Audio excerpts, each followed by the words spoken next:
Yo, what is up, guys? James Carter TV, and let's talk about it. Let's talk about the Tennessee Titans 2015 NFL season, and usually I do this right after the Tennessee Titans season ends, which is always in December or January, the very, very, very first Sunday of January, because they don't make the playoffs. Because they haven't made the playoffs since 2008. So I know when January comes around or the end of December, I can be ready to make a Titans season recap video because the season will be over. But I've taken a month to do so because, man, it hurt. Man, this 2015 NFL Titans season hurt. Man, it was bad yet again. And I really cannot even begin to believe how bad it has become. It's the worst it's ever been to be a Tennessee Titans fan. And I am a Tennessee Titans fan, and it hurts. Man, it's bad. I mean, it's the worst it's ever been. And I know the Houston Oilers were absolutely awful in like 1971 and 1972 and whatever. I don't care about the Houston Oilers. I care about the Tennessee Titans, and they are the worst they've ever been. So let's talk about it. And let's talk about this season, and let's try to leave this video feeling optimistic. Although ever since this team hired Mike Mularkey, I'm finding it harder and harder to be optimistic by each passing second, minute, hour, day. I can't do it. I've tried to do it. I can't do it. And I know a lot of you are thinking and saying, and are ready to comment, move on, get over it. And I disagree with this philosophy. I think when we finally move on, when we finally say, oh, well, okay, whatever, we're just telling Amy Adams Strong, do whatever you want. Because at the end of the day, we're going to just move on anyway. So then she'll have the green light to do whatever she wants. You have to hold her accountable to me. And I'm still going to be a fan of this team, but I'm not going to be happy about Mike Mularkey ever. Unless he finally wins the Super Bowl, which is not going to happen. Or he goes to the playoffs even. And that's not going to happen. Even if that happens, I'm sure they're not going to be a consistent playoff team. I'm sure it'll be an aberration. It'll be a Mike Shanahan RG3 2012 season. What the hell? Somehow they made the playoffs. They're not good. They're not going to be good. They're not going to hold long-term success until Mike Mularkey is out of the door. I'm sorry. I don't see any way Mike Mularkey goes to the playoffs and outcoaches Bill Belichick, outcoaches Mike Tomlin, outcoaches Marvin Lewis, outcoaches John Harbaugh, outcoaches anybody. I don't see how Mike Mularkey can ever go to the playoffs and outcoach these great coaches. I don't see it. But anyway, let's talk about this season. So, Marcus Mariota. Thank God that the Tennessee Titans drafted him, because if they did not draft Marcus Mariota, I'm convinced the Tennessee Titans would not have won a football game in 2015. Not a football game would have been won with Zach Mettenberger as the starting head quarterback for the Tennessee Titans. He was absolutely god-awful this season. In relief for Marcus Mariota, went 0 for 4 in his 4 games, got benched in the last game, and Alex Tanney came in and looked much better than Zach Mettenberger. I think it's time we start considering the fact that Zach Mettenberger may not even be a backup quarterback. Maybe he's a third string. Maybe he's still in development. He still needs to grow and train and get better, because I don't think he's a good backup.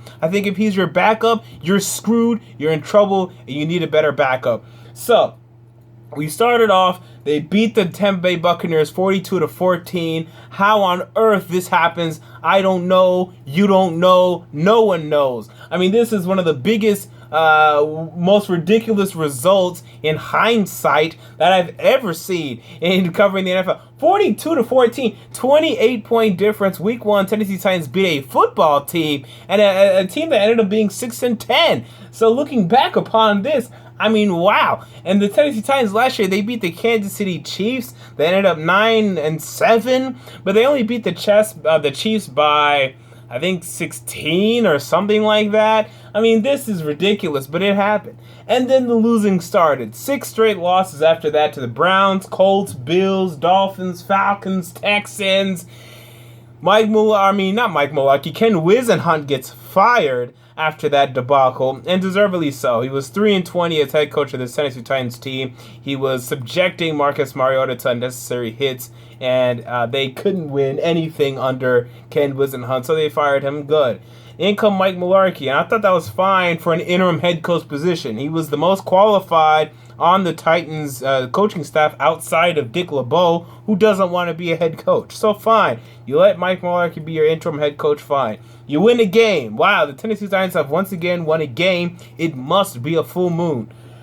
They beat the New Orleans Saints. And actually, full moons happen more often than the Titans win games, actually. But they beat the New Orleans Saints.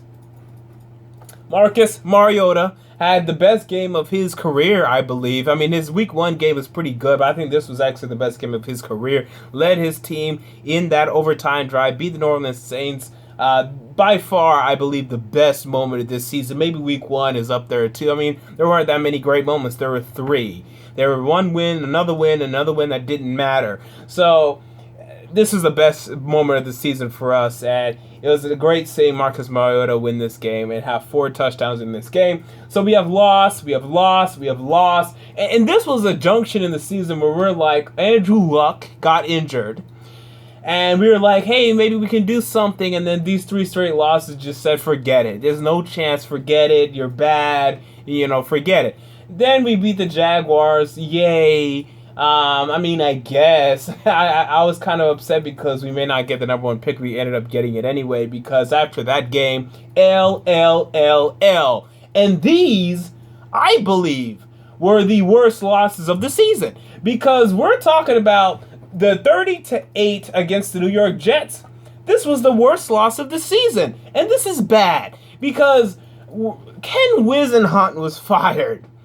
Because this team was absolutely directionless. The Dolphins' loss was pretty bad, but I thought this Jets loss was bad.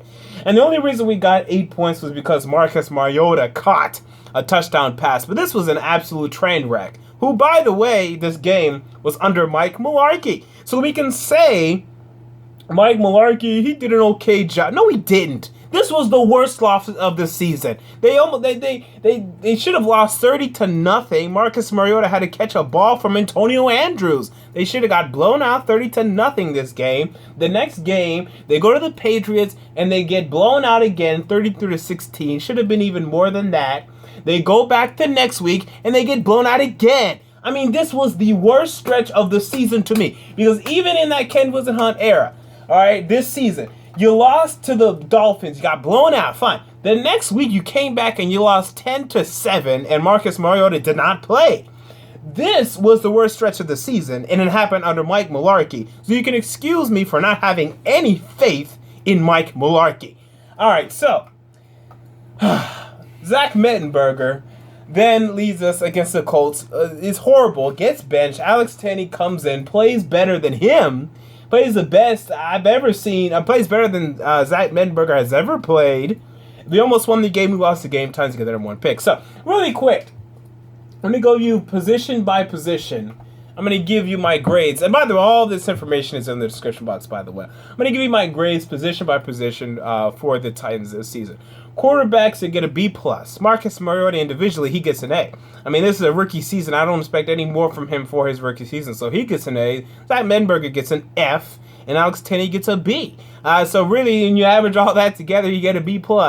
Luckily for Zach Mettenberger, he didn't play much at all this season, or this grade would be even lower than that. The running backs, they get an F. I don't know why you people love Antonio Andrews. I don't think there's anything from this guy that I think is noteworthy, is encouraging, nothing. He averaged 3.6 yards per carry. He's okay. I mean, he's not even okay. He's bad. He's a bad running back. Bishop Sankey is the best running back, I believe. And he doesn't play because I think he slept with Ken Wisenhunt's mom or something ridiculous. I don't know why he doesn't play. And then your boy David Cobb has shown absolutely nothing. You want him to show something. He doesn't show anything. He doesn't do anything. He sucks. Look, and stop blaming the offensive line. You know how many times Jamal Charles has had a bad offensive line? LaShawn McCoy has had a bad offensive line. Adrian Peterson. If you're good, trust me, you'll play. And you'll play well. Despite the struggles on your offensive line. The Titans just suck. And their running backs are awful. I think it's the worst unit on this Tennessee Titans roster. I think there's no help. I think there's no hope. I think David Cobb is as meaningless and worthless as any running back you can draft this year. I don't think there's no difference there. So, excuse me for not being encouraged at all with this running back group. Wide receivers get a D+. Kendall Wright has regressed. And wow, is that depressing. I mean, this guy was supposed to be our number 1 wide receiver. I think he's our number 3. I think that's he's our number 2 right now, I guess. He should be a number 3. He should be a number 4. I mean, he really did not show up at all. 398 yards, I believe, and he was injured, and even when he was healthy, he wasn't doing anything. He looked like he lost some acceleration, some burst. Looks like he's been eating McDonald's again. Very discouraged from what I saw from Kendall Wright this season. The only silver lining here is that DGB, Dorial Green Beckham, showed a good amount of potential near the end of the season. The last 7-8 games of the season showed a good amount of potential there, especially against the New England Patriots, who have two really good starting corners. So that was nice to see from DGB. He's the only hope for this position group. I mean, they're going to have to bring in a wide receiver, and hopefully that press will be good. But if they don't, man, it's going to be on DGB's shoulders, because I've lost all faith in Kendall Wright. I don't know how you can have faith in him to be your number 2 or number 1. He's a number 3, and not a very good one. And Harry Douglas just stunk. Justin Hunter is screwed. I mean, wow, this team is bad. All right, next we have the tight ends, A+. Delaney Walker, over 1,000 yards, went to the Pro Bowl as an alternate, but went to the Pro Bowl. Played absolutely great this season. And, I mean, how can you... And even Craig Stevens, he had, I believe, 300 yards, 300 receiving yards this season. Anthony Fasano had a good number of catches in there. Philip Supernall is an idiot. And, that's fine. So I really like the tight ends this season for the Tennessee Titans. The best positional group by far. Offensive line gets a D. I like Taylor Lewan. I think he's the only reason I didn't give them an F. Chance Warmack continues to be a disappointment. Byron Bell is a bust free agent-wise. Jeremiah Potasi's just a bust, or never was. I mean, he wasn't good in college. He's not good in the NFL. I mean, I'd like to call him a bust, but I think that may be too much recognition, because I don't think he did anything in college. Center, Brian Schwenk, he showed nothing. He got injured. Who cares? I mean, this offensive line needs work, and hopefully John Robinson can bring it. Defensive line. Best group on the defensive unit. Jarrell Casey continues to play well. Daquan Jones ended up being a pretty good left defensive end for this team. I really want to see him enter 2015 as the starting defensive end. I know some people want Joey Bosa. I think we have a good defensive end in Daquan Jones. And nose tackle, Al Woods played okay, but I'm interested to see what Angelo Blackson can do. Samuel Lee Hill and Al Woods are coming up free agents. I really want to see what Angelo Blackson can do as a starter in that unit. He showed a lot of promising signs this season. All right, next we have the linebackers. Brian Arakpo had a stretch in the middle of the season where he was playing really well, but had a disappointing and underwhelming beginning of the season and end of the season. But overall, I liked his play. Derek Morgan, I liked his play a lot, but then he got injured. Unfortunately, Avery Williamson is okay. Wesley Woodyard, I think, played better than Avery Williamson this year. I think Wesley Woodyard has earned a starting spot going into next season. So we'll see how those inside linebackers do. But they may be replaceable in the near future, unfortunately. All right, next we have cornerbacks. Absolutely awful. I mean, Jason McCourty came in for a game and a half, maybe. Played well, but that's it. I mean, Parrish Cox, he played okay for maybe 5 games, and the rails came off. He got a little banged up. He played absolutely awful. Coty Sensabaugh is absolutely dreadful. Bleedy Ray Wilson is an abomination. The cornerbacks need severe help, and I think they need to draft Jalen Ramsey, pick number 1. You have the safeties. Denoris Cersei at the strong safety position played well this year. Michael Griffin played better than he has in recent history, but with that said, he was still bad. And, he's out of there now, thankfully. Please draft Jalen Ramsey. I mean, I'm telling you guys, no one helps this team more than Jalen Ramsey this draft. I know a lot of people want Laramie Tunsil, and I understand that line of thought, but I think you're wrong. I think Jalen Ramsey helps this team so much because their cornerbacks and their safeties are just so bad. And we saw the Denver Broncos win the Super Bowl this season, not because they had a great team everywhere. Their offensive line was below average. Their quarterback was awful. Their running game was non-existent, but they had a great defense. So I think if you added Jalen Ramsey in here, and you have a quarterback in Marcus Mariota that can play smart and put up enough points on the board, he needs some more help, definitely. But I believe that if you just fix up this one little problem on defense, you could actually be a playoff team sooner rather than later. A lot of people have this philosophy. We have to fix this and this and this and this and this, then we'll have the perfect team. it's not always about having the perfect team. The Seahawks won the Super Bowl. They had a horrible passing game. The year after that, the Patriots won the Super Bowl. They had a lackluster offense. That wasn't one of their best offensive at all. That was a defensive team. The Patriots won the Super Bowl. The Denver Broncos got to the Super Bowl in 2013 being a completely offensive team, having not many defense at all. Pick a unit, be strong in that unit, and have a smart quarterback, and then you'll be fine. I think that's what you really have to do. Anyway, and then special teams. It was actually pretty good. The Ryan Succop doesn't inspire much confidence from me, but he played pretty well this season, and Brett Kern did well, but it does not get an A because I think the kick return game and the punt return game is absolutely awful. We brought in Dexter McCluster to be a dynamic returner. He's been anything but. We have running backs back there catching kick returns for no reason, like Bishop Sankey. Our run game, our kick return game is I think it's the worst it's ever been. There's no chance. Every time I see where a running back or whatever kick returner bringing the ball out of the end zone, there's no way in hell there's going to get a touchdown there. It's not going to happen. And I don't know why this team doesn't just go sign Jacoby Jones. He'll already be the third best receiver on this team and at least offer something dynamic in the kick return game. The kick return game is absolutely awful. Now, let's get a little optimistic.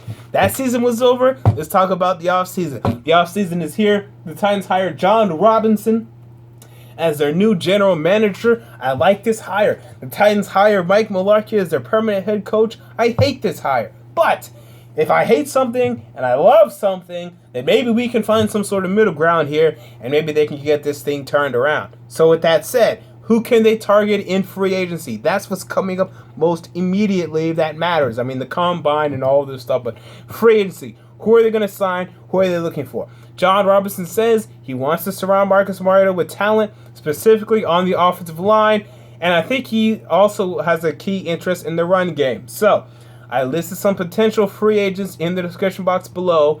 This is who I think they will sign, but I listed a whole bunch of options. So, I think they will sign a guy like a Ryan Schraeder, a Will Beatty, or a Joe Barksdale to be the new right tackle.